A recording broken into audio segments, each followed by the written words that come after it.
Hello, everybody. Welcome back to the Chelsea Echo, and welcome to your. I don't know how to describe this, Dan. Is it like we're just touching base, aren't we? We've just kind of we've had our little break. I've started a new job. You've been getting busy sorting out all the bits for the wedding, and we've rediscovered what it's like to adult properly because you're getting married, and then I'm commuting 5 hours a day. So that's the fun bits out of the way. But we thought, you know what? It's been a little while since we've had a conversation with you guys, and a lot has happened in the last 2 weeks at Chelsea Football Club, and it's been a pretty busy month. So we thought, let's say hello. How are you doing? What's going on? How's the wife? How's the kids? How's your hamster? How are your dogs? How is everything with you, Dan? It's going pretty chilled at the moment, to be honest. I'm quite happy that there is a bit of a break. Although of course, when covering Chelsea, especially during the transfer window, there really isn't a break. But No. um, there really isn't. So there is that sort of harsh reality. But it's nice to be in a space compared to where we were last year, where I Mm, feel optimistic and positive going into the season. yeah. Of course, this isn't specific previews, which we obviously will be doing in a week or so. But yeah, I feel a lot better about the state of things at Chelsea, and also just I guess looking at some of the other football. Of course, the women, lifting another Euros title, that was a beautiful scene to see, Hmm. and also just seeing League One and League Two just kicking off. So it was nice to have some football to watch over the weekend. What about yourself? Yeah, that Luton Wimbledon game was spectacular.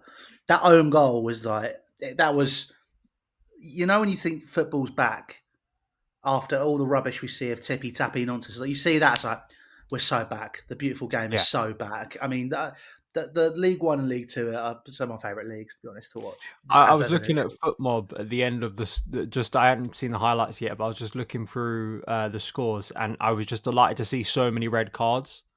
There were so many red cards. I think there was at least one game there was a red card for both teams. I was like, yeah, this the English football is back. Oh, that's what you want, and that's what's so spectacular about it. And it's good. I mean, yeah, it's the same for me, to be honest, mate. Just sort of enjoying me time, doing whatever. By the way, before we do anything else, that stuff here with John McKenzie was fantastic. I really enjoyed Oh, that. thank you. Um, and it just shows that Dan is in the upper echelons of football intelligence, and I'm an idiot. So it just reinforces that point so much, and I'm very happy that we could have proven it. No, I It's think good, that man. yeah, John's he's someone I wanted to get on for a long period of time. I've had a few people sort of say to me, who does he support? And I think I'm pretty sure he's a Leeds fan. And it's like, oh, you can sort of see like bias, and I get comments and stuff, and it's like, well, he's a football analyst, and he sort of says like he even says it in the podcast that his job isn't to be a propagandist for clubs; it's just to kind of coldly, in some ways, analyze football. Yeah. And I think we're here to be where we can analyze and get emotional and get excited when they're doing well. But yeah, I thought he was a great guest to bring on because you do Mm, also just want objective analysis. Sometimes I don't. mm. It's one of the things I like doing on my show, especially at this time of year when we're targeting certain players.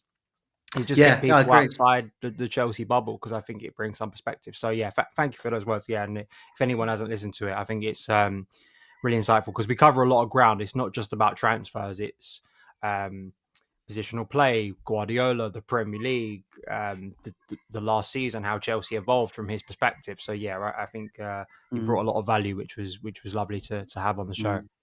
It's really good, guys. So I strongly do suggest you go and watch it.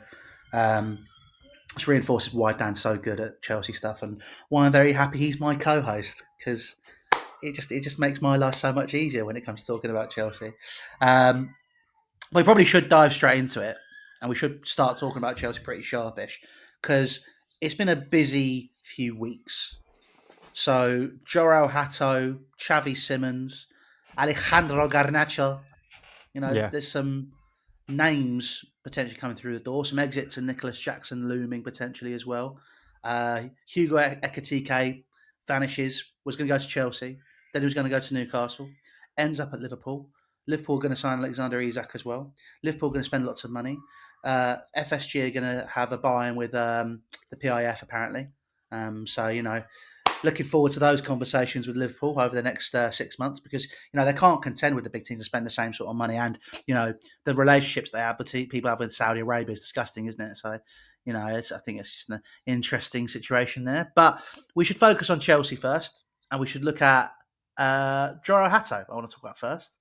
I'm quite excited about this, Dan, because I think one of my big worries is always signing players from the Netherlands because you don't know which player is going to come, right?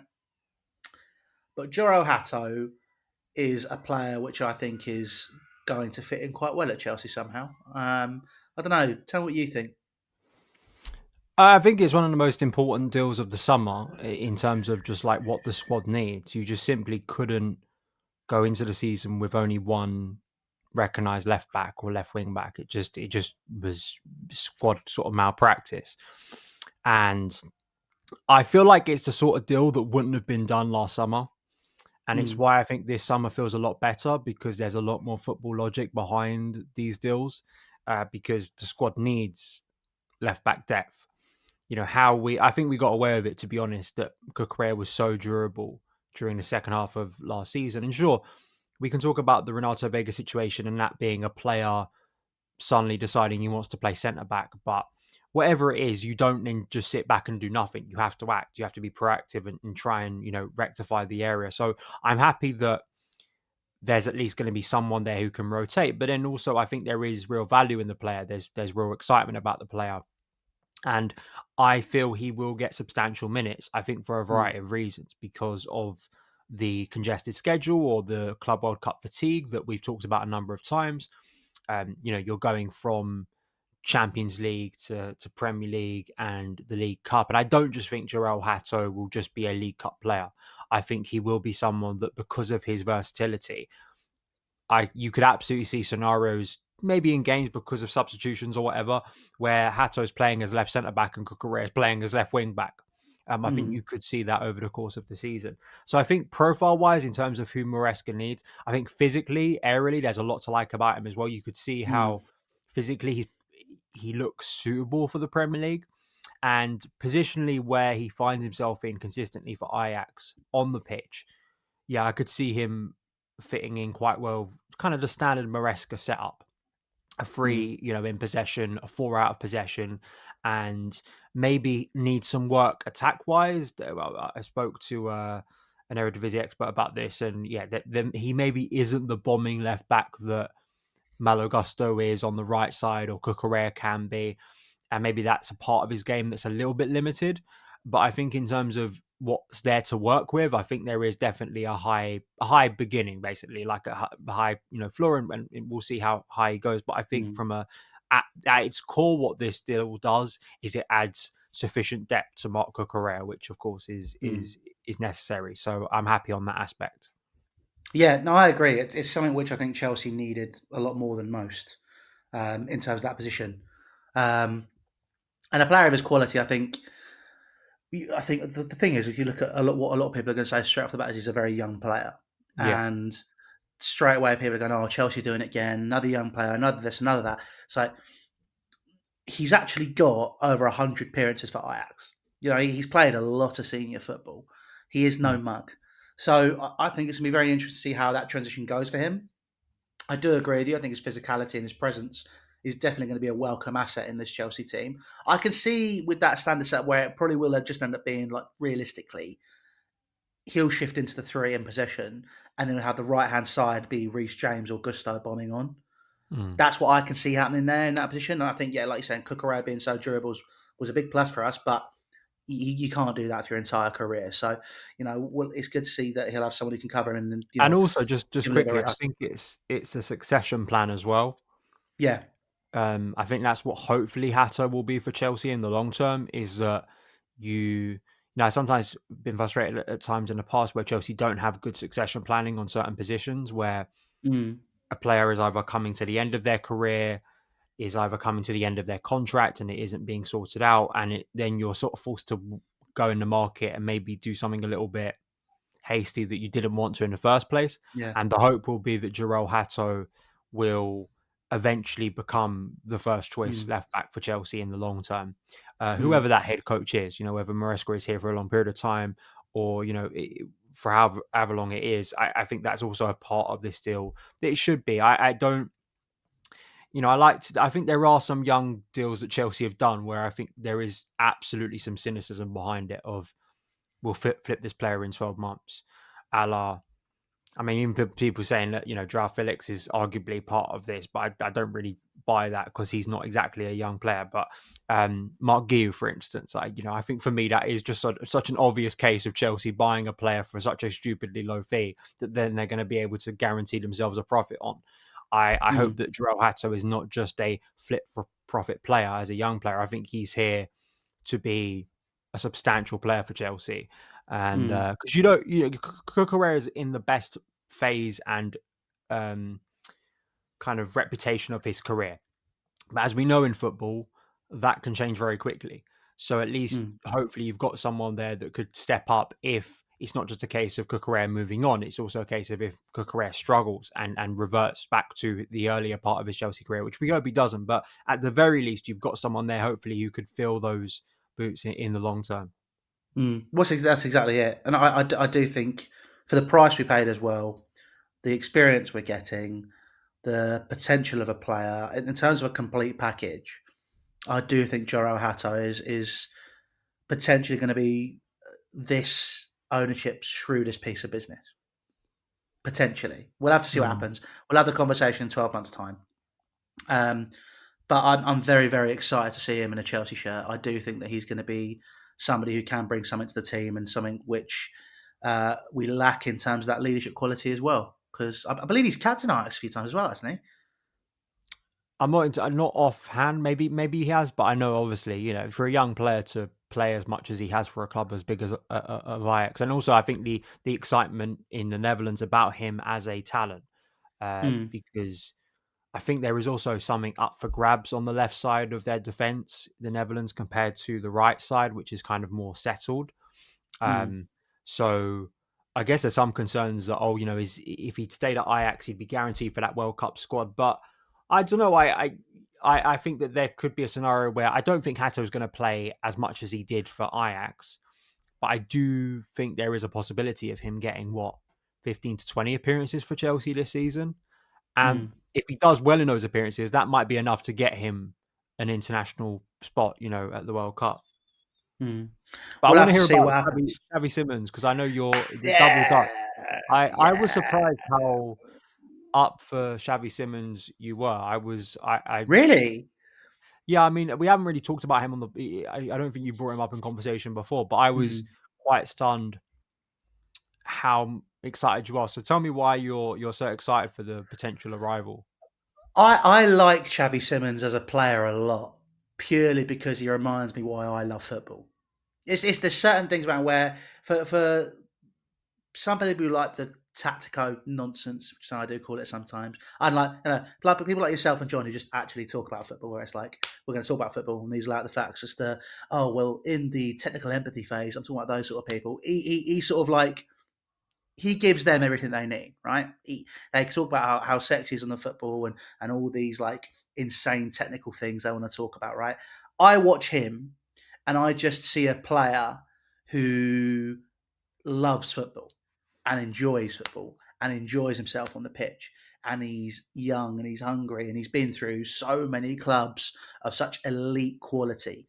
No, he was at PSV, he was at Barca, he was at PSG, he's gone to Leipzig now. He's like these are not small clubs, and every single place he's gone, they've done their utmost to try and keep him. PSG, I understand, sold him to Leipzig because they didn't really have room in the squad.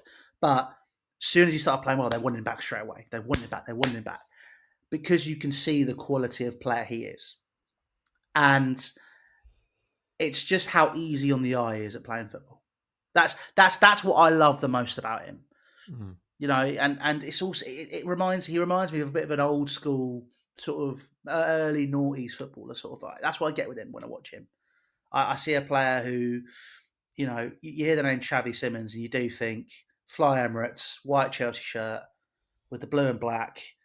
You think a player knocking it about, sort of just having a little fun, still getting stuck in physically because he does stand his own ground still as well, um, but also it has that just that sexiness of the football attached to him and the silkiness.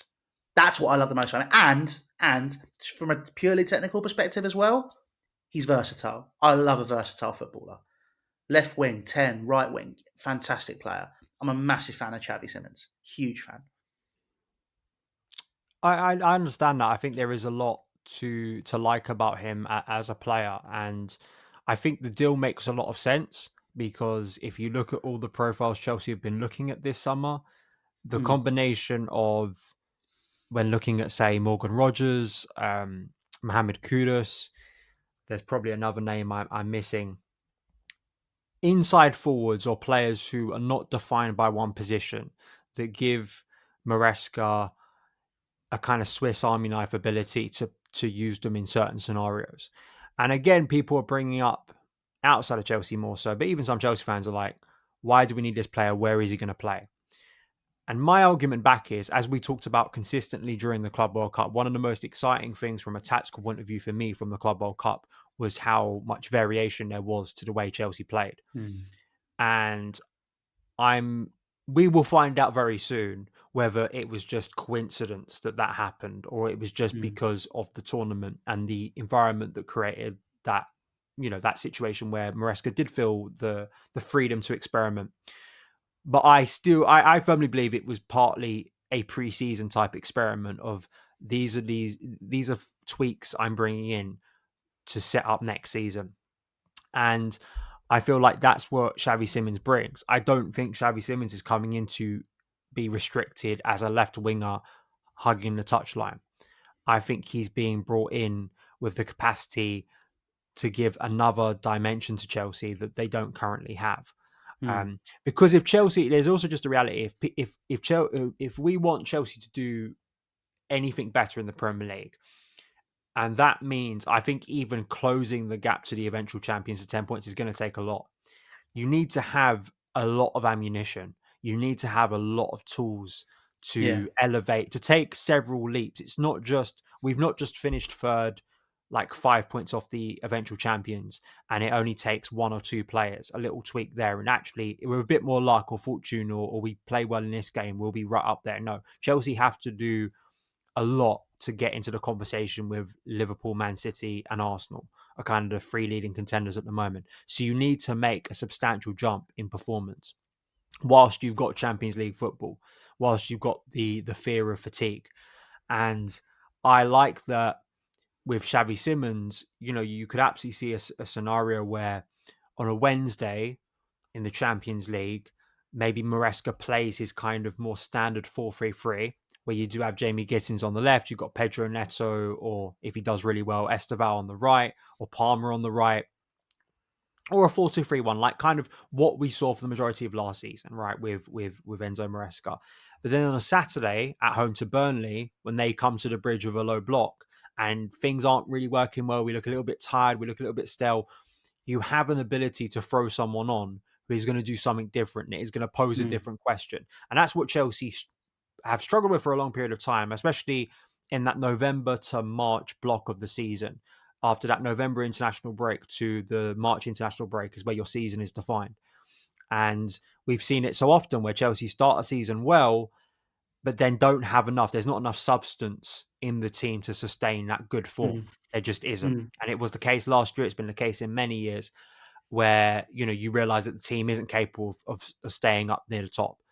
And mm, that's why I say I think you need more. You can't, if that more isn't going to be signing another striker, that more needs to come from creativity.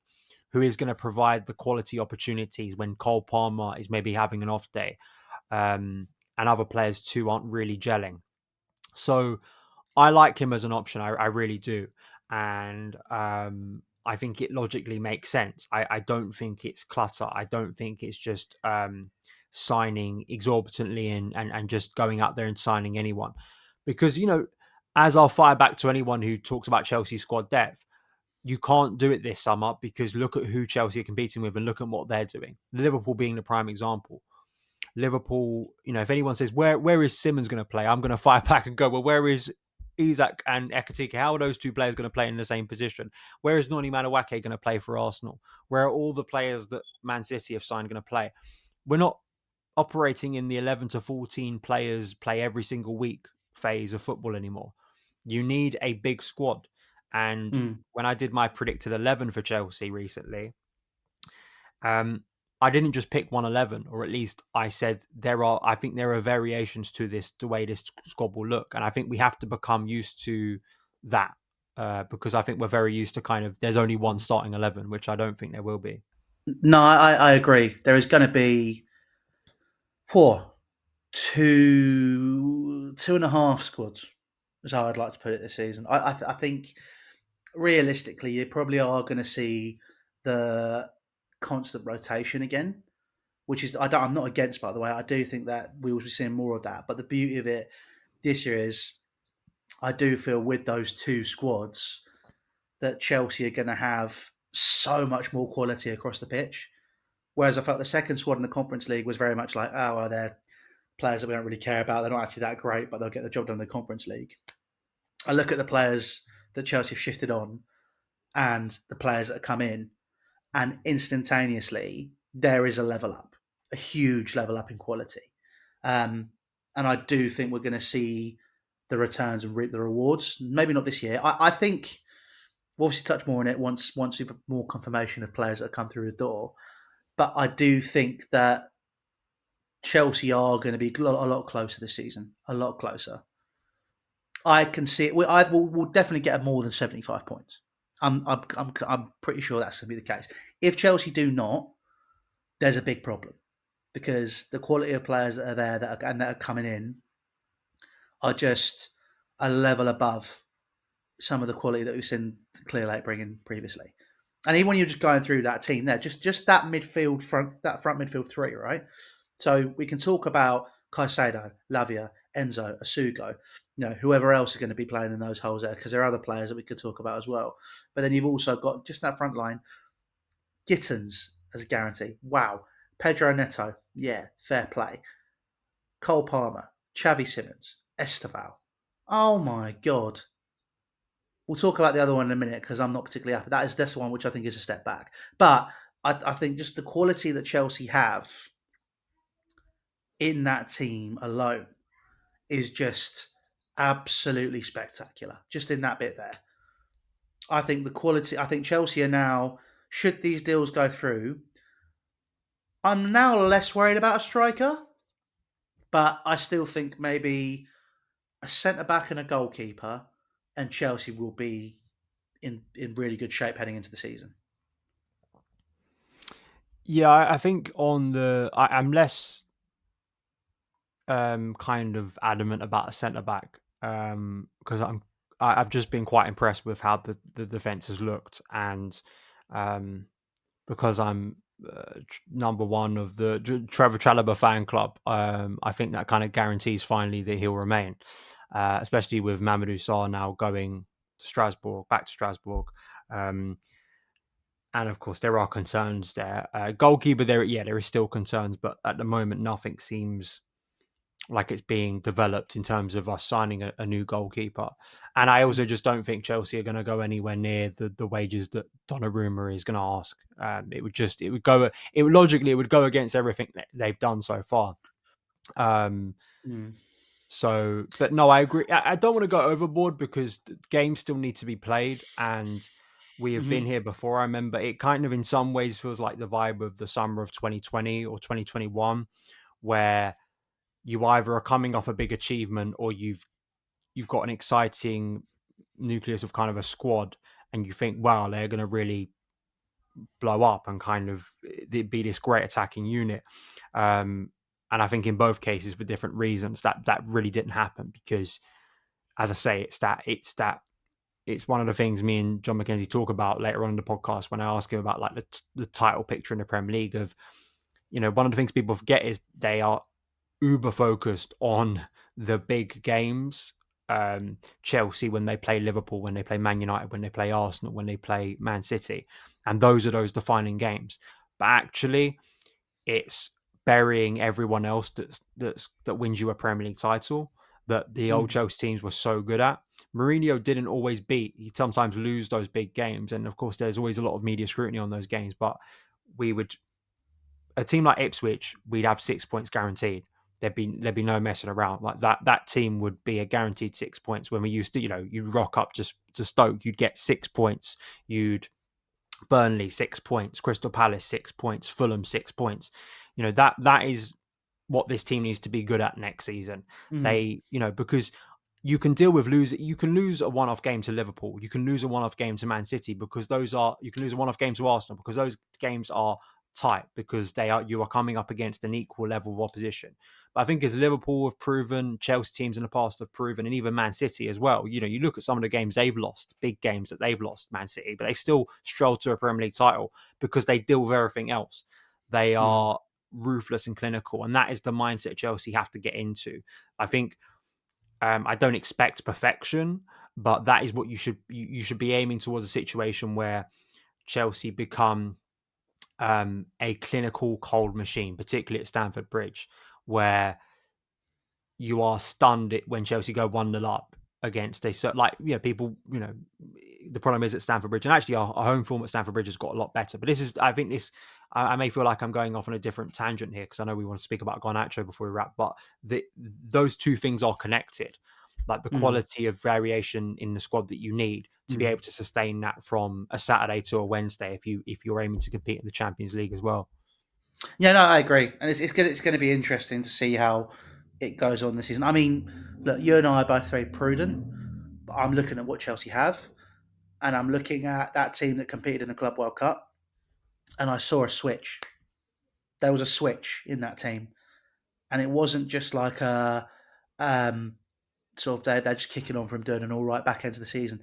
There was something in that Chelsea team where you could just see the cogs were whirring much faster, and that's where I'm going. Okay, something's happening here, and I'm very excited to see what it is. But as you rightly said, we should probably talk about Garnacho and how much of a waste of money that is, and what a stupid signing that would be, and how his attitude stinks, how his brother constantly leaks things to the press, how he runs his mouth constantly, how he's still going on about a bicycle kick he scored 2 years ago, how people seem to think he's going to be the next second coming. As you can tell, I just don't think he's worth the money that Chelsea are putting on the table. I think it's ludicrous. You see, I would have been where you were a couple of weeks ago. I would have been in your camp a few weeks ago. And I still think, in my perfect transfer window, I would not sign Garnacho, because I do think it's an equal thing of, no smoke without fire, the mentality of the player, and also what you've already got. I mean, I did just make a point that I don't think it's exorbitant to sign Xavi Simons, but then I think, kind of after Xavi Simons, I think there is a valid argument to sort of sit there and go, especially if you keep Tyreek George. Um, One to watch, I think, would be is to see if Tyreek George goes on loan to Leipzig Mm. as a sweetener in the deal for Simmons Which to would be a come the very, other very way. good move for him. Very good Um, move for him. That. yeah, I mean, as a German football, like I love German football, and that would give me an avid reason to watch Bundesliga on a regular basis. Mm. But if you keep Tyreek George, then I'd be happy to keep Tyreek George and him get those minutes competing specifically for a left wing role with Jamie Gittins and all the players who could also play across a front line, as we've talked about, that versatility. However, it's been a consistent thing whenever I've done comparisons for Chelsea targets this summer with current Chelsea players, and when I've added Garnacho in, the stats are surprisingly good. The stats do not paint the picture of a terrible footballer. They do not paint the picture of a player who's not worth that much. And I guess this is what it comes to. And I understand people's reservations, right? But I do think there are some strong counter arguments that I think it's valid to put forth on why Garnacho could be a decent piece of business at the right price. I want to state that, at the right price. I think if Chelsea are going anywhere over like 40 million, I think no. But as people who are not transfer addicts, they're not people who just base their football analysis on comps. These are people that I respect, like expected Chelsea, like Chicago Dimitri, like others as well. When you actually drill down on some of the numbers, in terms of, and I was just funny enough writing about it today for a Substack piece. When you do comparisons between him and Pedro Neto, he comes out pretty favorably. I think this is one of the more interesting ones, and this was from Chicago Dimitri. Since 2017, there have only been 4 times when an under 21 winger has played over 2,000 minutes in a top flight league, taken more than 3 shots per game, and had more than 2.5 successful carries into the box per game. Top is Lamine Yamal. The other one is Esteval Willian. And third and fourth is Alejandro Garnacho. There are other numbers that put Garnacho not that far away from Yamal, Verts, and I think Bellingham. Now, that's, again, it's fair to point out that's not me sitting here and going he's those level of he's as good as those players, because obviously that's not true. But I think the numbers are too good for me to just ignore and to say the people making that argument are just like looking at are trying to warp reality. Mm. I don't. I do think, and this is the big clinch. I think if you're, it's the combination of the stats, but then I also think what's a very very compelling argument. Look at who he's played for with those numbers, with producing those numbers, and look at the environment he's in. Because it's not a coincidence, I think, that we've seen players move out of the Man United environment and find positivity or show positive things. The Mm. Man United environment is a terrible one. It's one of the most terrible, I think, at high level football. I'm not talking about clubs like financial problems or whatever, but like clubs at the elite level. I don't think you find more toxic environments at Old Trafford, because so many players, it chews and spits out a lot of talented footballers. And the big question mark over Garnacho is, are the problems for him and the things that have been thrown against him, which I think are valid, are they a symbol of what Man United is and the way it drags down players? Or is it a damning indictment on who this guy is for the rest of his career? Because because you can make a valid case either way, because we don't really have evidence of Garnacho at multiple clubs. It's not like Jadon Sancho, where Sancho, when he was at Dortmund, he's doing really well. When he's at Man United, he's not doing that well. So you've got a 50-50 split of what do you believe over this player in terms of performance level. I do think when you look at those numbers, and particularly shots, there was a number about shots on target as well that put him, I think, second or third last season. Again, Yamal's first. He's first on a lot of these metrics. We've just lost a player in Noni Medawake who I liked because he took a lot of shots as a wide player. And Mm. it wasn't just shots, it was shots on target, actually, the stat I'm referencing here. Third was Garnacho. Funny enough, fourth was Gittins. And I do kind of ponder whether Chelsea actually, if they move for Garnacho, take him out of the environment, move him into a positive environment where he has to compete for minutes, and he has to compete for minutes. If he comes in with a smugness that thinks he's going to walk into the starting 11, he's in for a rude awakening. That again is why people are concerned.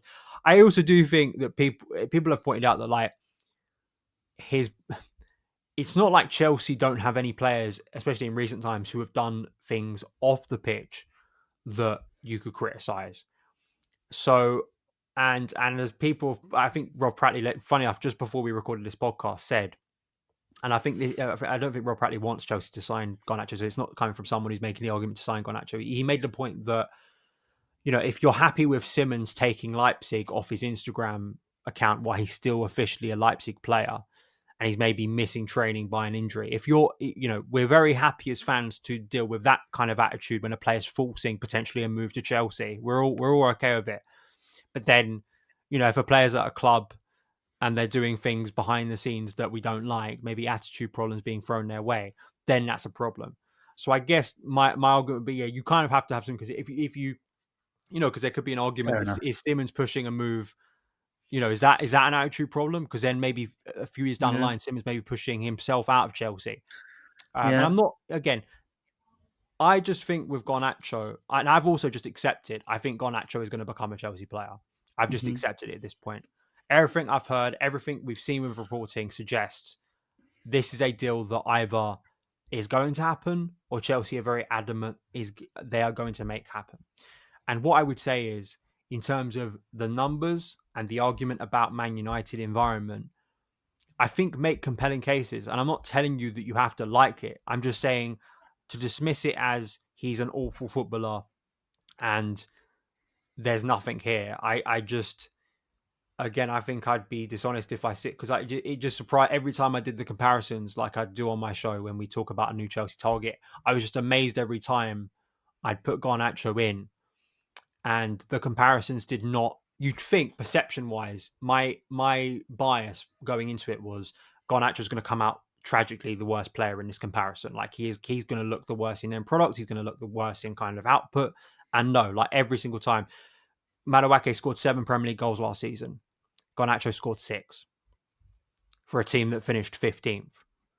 So again, if I'm not telling you numbers aren't everything. Numbers are not everything. I'll say that numbers are not everything. They don't numbers. A spreadsheet can't tell you how this guy is going to respond to adversity when things are going No, wrong at you're right. Chelsea and Yeah. adversity. And that is the decision that scouts, when they go for a player and are looking at a player in a club, when they're looking at a player, have to make.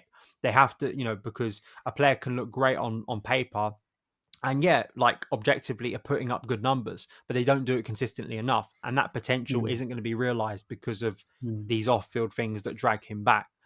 mm. But yeah, I again, I would say with reservation, I think there is a justification for Chelsea signing Garnacho based on the numbers.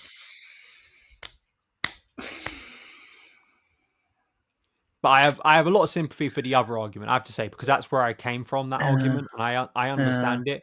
I just, with what I've unfortunately I've looked at numbers now, and I can't exactly deny what I'm looking at.